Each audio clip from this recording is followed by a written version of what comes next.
दोस्तों, कभी आपने सोचा है कि अगर किसी दिन भारत की मिट्टी से ऐसा खजाना निकल आए जो पूरे दुनिया का खेल बदल दे तो क्या होगा? सोचो, एक साधारण सी नदी जिसकी रेत में छिपा था एक ऐसा मेटल जो हमें अमेरिका और चीन से भी आगे ले जा सकता है। जी हां, ये एक ऐसा रेयर मेटल है जो सोने और हीरे से भी ज्यादा महंगा है। आपको बता दें कि हाल ही आईआईटी रोपर के कुछ रिसर्च करने वाले लोग सतलुज की रेत की जांच कर रहे थे, तभी उन्हें कुछ ऐसा मिला जिसकी उन्होंने कभी कल्पना भी नहीं की थी। उन्हें मिला एक मेटल, एक धातु जो देखने में तो बहुत साधारण लगती थी लेकिन उसकी कीमत सोने से भी ज्यादा थी। उस मेटल का नाम है टेंटलम, या टेंटलम सुनने में थोड़ा अजीब लगता है लेकिन आने वाले वक्त में यही नाम हर जगह सुनाई देगा, क्योंकि ये कोई मामूली चीज नहीं है। ये वो चीज है जो आने वाले वक्त में दुनिया का संतुलन बदल सकती है। अब आप सोच रहे होंगे आखिर टेंटलम ऐसा क्या है इसमें कि अमेरिका जैसे देश भी बेचैन हो गए हैं। तो चलिए बताते हैं। टेंटलम एक बहुत ही स्पेशल मेटल है। इसकी सबसे बड़ी खासियत यह है कि ये किसी भी हालात में आसानी से टूटता नहीं, घिसता नहीं और किसी केमिकल या एसिड से जल्दी खराब नहीं होता। यहां तक कि अगर इसे 3000 डिग्री सेल्सियस तक की गर्मी में रख दो तब भी ये चुपचाप वैसा का वैसा बना रहेगा जैसे कोई योगी ध्यान में बैठा हो। इसे मेटल्स को योगी मेटल भी कहा जाता है क्योंकि ये हर मुश्किल हालात में भी अपने रंग रूप को बनाए रखता है। डॉक्टरों की दुनिया में भी इस मेटल की बहुत इज्जत है क्योंकि जब इसे किसी इंसान के शरीर में लगाया जाता है तो ये किसी तरह की एलर्जी या इन्फेक्शन नहीं करता। यही वजह है कि इसका इस्तेमाल दिल में लगने वाले पेसमेकर में किया जाता है, दांतों के स्क्रूज में और यहां तक कि दिमाग में लगाए जाने वाले इम्प्लांट्स में भी इसका इस्तेमाल होता है क्योंकि ये शरीर के साथ घुल जाता है और कभी कोई दिक्कत नहीं देता। सोचिए, ऐसा मेटल जो एक तरफ साइंस की दुनिया बदल सकता है और दूसरी तरफ किसी इंसान की जिंदगी भी बचा सकता है। लेकिन दोस्तों, कहानी यहीं खत्म नहीं होती। टेंटलम का सबसे बड़ा खेल तो इलेक्ट्रॉनिक्स की दुनिया में है। यह मेटल कैपेसिटर नाम के पुर्जे में काम आता है और ये वही पुर्जे हैं जो आपके मोबाइल फोन, लैपटॉप, टीवी, यहां तक कि स्पेसक्राफ्ट में लगे होते हैं। अगर टेंटलम ना हो तो ये सारे गैजेट्स चल ही नहीं सकते। नासा के मंगल मिशन में जो रोवर्स भेजे गए थे उनके अंदर जो सर्किट लगे हैं वो टेंटलम कैपेसिटर से ही चलते हैं क्योंकि वहां इतनी सर्दी, इतनी गर्मी और इतना रेडिएशन होता है कि कोई आम मेटल टिक ही नहीं सकता। और टेंटलम वहां भी बिना किसी दिक्कत के काम करता है। अब सोचिए भाई, जब नासा जैसी एजेंसी को इस मेटल की जरूरत पड़ती है तो अगर वही चीज भारत को मिल गई है तो इसका मतलब क्या हुआ? ये वही पल है जब भारत दुनिया के सामने एक नई ताकत बनकर उभर सकता है क्योंकि टेंटलम इतना रेयर है कि दुनिया के सिर्फ कुछ देशों के पास ही इसकी पैदावार होती है। लगभग 5% दुनिया के हिस्से को ही इसका सही सोर्स मिला हुआ है और अब भारत उस लिस्ट में शामिल हो गया है। आईआईटी रोपर के साइंटिस्ट जब सतलुज की रेत की जांच कर रहे थे तो उन्हें अंदाजा भी नहीं था कि उनके हाथ में आने वाला ये छोटा सा कण एक दिन पूरी दुनिया के स्ट्रेटेजिक बैलेंस को बदल देगा। उन्होंने तो बस एक नॉर्मल रेत का सैंपल लिया था, लेकिन जब रिपोर्ट आई तो सबके होश उड़ गए क्योंकि उस मिट्टी में टेंटलम के अंश मिले थे। और जैसे ही ये खबर फैली, पूरी दुनिया के रेयर अर्थ मार्केट में हलचल मच गई। बड़े बड़े एक्सपर्ट्स ने कहना शुरू कर दिया कि इंडिया ने गेम में एंट्री मार ली है। अब तक जो काम चीन करता आया है वो अब भारत के पास भी मौका है करने का। चीन के पास दुनिया के 60% से ज्यादा रेयर मिनरल्स का कंट्रोल है। जब चीन ने इन्हें एक्सपोर्ट करना कम किया या रोक दिया तो अमेरिका और यूरोप के पसीने छूट गए।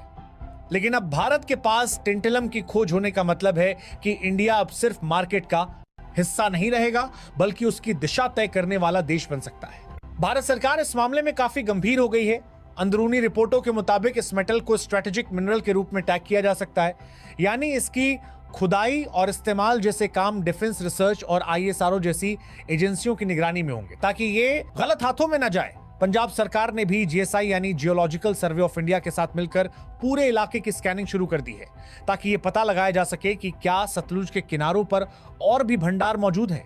अब बात करते हैं कि ये मेटल इतना जरूरी क्यों है। सिर्फ इलेक्ट्रॉनिक्स और मेडिकल तक सीमित नहीं है, इसका इस्तेमाल डिफेंस में भी बहुत बड़े स्तर पर होता है। टेंटलम को आर्मी में शांत योद्धा कहा जाता है। इसका इस्तेमाल स्टेल्थ टेक्नोलॉजी में किया जाता है, यानी वो टेक्नोलॉजी जिससे फाइटर जेट्स या मिसाइल्स रडार की पकड़ में नहीं आते। अमेरिका के B-2 बॉम्बर्स और F-20 जेट्स में टेंटलम बेस्ड एलॉय लगे होते हैं ताकि वो ज्यादा गर्मी सह सकें और रडार से बच सकें। अब जब वही चीज भारत की धरती से मिली है तो सोचिए भारत अपने तेजस और ब्रह्मोस मिसाइल को अगले लेवल पर कैसे ले जा सकता है। टेंटलम का इस्तेमाल न्यूक्लियर रिएक्टरों में भी किया जाता है। जहां यूरेनियम का रिएक्शन होता है वहां यह उसे कंट्रोल करने में मदद करता है। यानी ये मेटल सिर्फ साइंस का नहीं बल्कि सिक्योरिटी का भी हिस्सा है। अब यहां एक और बात ध्यान देने लायक है। दुनिया में टेंटलम की इतनी कमी है, अफ्रीका के कुछ हिस्सों में इस मेटल के लिए अवैध माइनिंग तक होती है। लेकिन अब जब भारत में इसका नेचुरल सोर्स मिला है तो ये न सिर्फ भारत की अर्थव्यवस्था को मजबूत करेगा बल्कि उसे स्ट्रेटेजिक पावर भी देगा। इसलिए कहा जा रहा है कि यह खोज भारत के लिए वैसी है जैसी तेल की खोज अरब देशों के लिए थी। अब फर्क बस इतना है कि वो एनर्जी थी और ये टेक्नोलॉजी का ईंधन है। अब सोचिए दोस्तों, अगर भारत इस टेंटलम की खोज को प्लानिंग के साथ आगे बढ़ाता है तो आने वाले कुछ सालों में तस्वीर कितनी बदल सकती है। सबसे पहले बात करते हैं चिप्स की। आज पूरी दुनिया चिप्स के लिए रो रही है।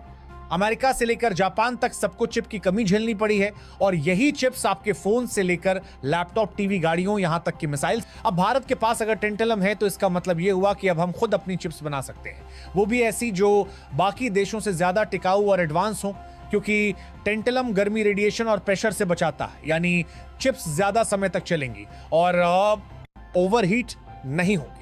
अब बात करते हैं बैटरी की, जो आजकल हर कंपनी का सपना है। ईवी यानी इलेक्ट्रिक व्हीकल्स का भविष्य बैटरी पर टिका है और सबसे बड़ी दिक्कत क्या है, बैटरी जल्दी गर्म हो जाती है और ज्यादा नहीं चलती। लेकिन टेंटलम से बने नैनो एलॉय से बैटरियां ऐसी बन सकती हैं जो जल्दी चार्ज हो, ज्यादा चलें और कभी ओवरहीट ना हो।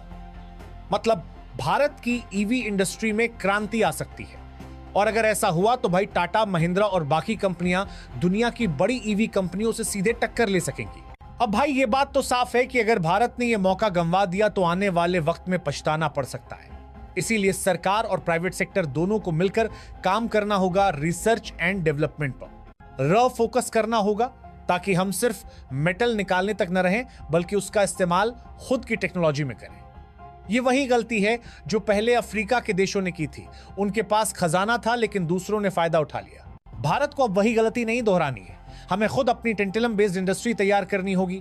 आईआईटी और रिसर्च इंस्टीट्यूट्स को इसमें बड़ी भूमिका निभानी होगी। अब वक्त आ गया है कि हम एक्सपोर्टर बने, सिर्फ मिनरल्स के नहीं बल्कि इनोवेशन के। अगर अगले 10 सालों में भारत ने इस दिशा में कदम बढ़ा लिया तो जहां जहां हाईटेक इलेक्ट्रॉनिक्स बनते हैं वहां इंडिया का नाम होगा, मेड इन इंडिया के लेबल वाले प्रोडक्ट्स।